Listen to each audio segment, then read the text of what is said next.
Ghostwriting is a mysterious world, but we're lifting the veil and we're going to talk about the actual ins and outs of how to work with a ghostwriter.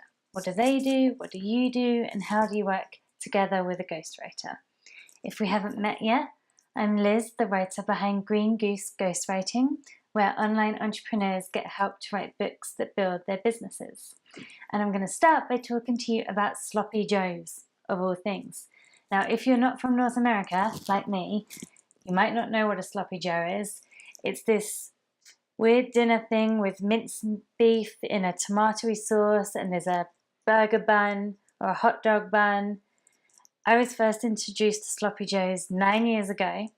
I just started dating this cute Canadian guy who's now my husband, and his parents would have me over for dinner all the time. And one night my now mother-in-law served sloppy joes. And being the lovely family they are, they invited me to serve myself first. And I didn't know what to do. There was this beef, there was this bun, I think there was cheese. I didn't know if the beef was supposed to go next to the bun or on the bun, and I don't know what you do with the cheese. And I felt like a right idiot for being the weird foreigner who didn't even know how to make a sloppy joe. Which is kind of a stupid example to say that we feel awkward when we don't know what the protocol is, what the normal way of doing something is, how other people do something and how we're supposed to be doing something. It feels awkward, it makes you feel like an idiot, and it doesn't feel good. And I think that's how people feel when they approach ghostwriters.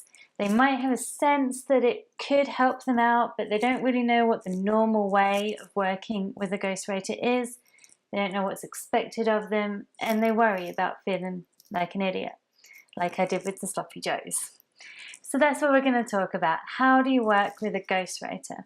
Well, there are three main ways. Number one, you can have a ghostwriter rewrite your draft.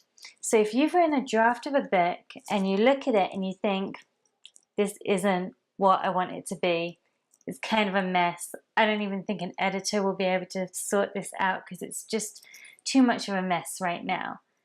You can pass it off to a ghostwriter. They'll sit down with you and talk about what you wanted it to be, what you don't like about it, what you do like about it, and they can rewrite that draft for you to make it the book that you want it to be.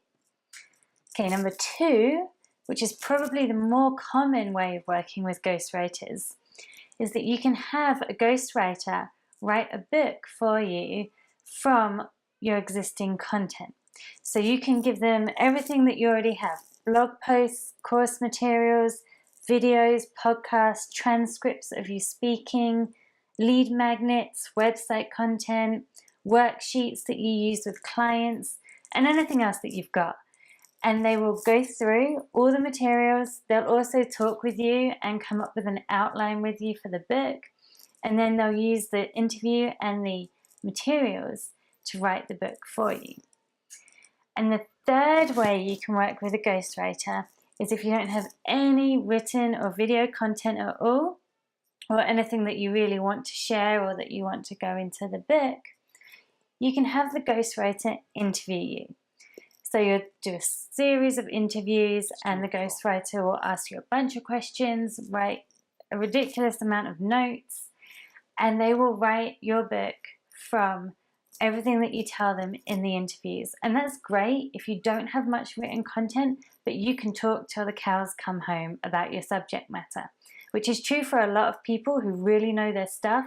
They can talk and talk and talk about it, but might not be able to write it down themselves. So that's the third way you can use a ghostwriter.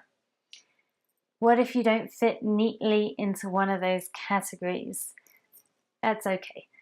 Most of the time, you can combine various tactics to varying degrees to make something that works for you, and ghostwriters tend to be pretty flexible and they'll come to you to work with you wherever you're at. Do you have more questions about ghostwriting? Maybe, because like I said, it is a mysterious subject, but we're going to go through more of these common ghostwriting questions in the coming weeks, and if you want to hear about those and get those videos, stick your email in the space below this video. I'll also send you cool stuff that I come across about writing non-fiction books for your business. See you next time.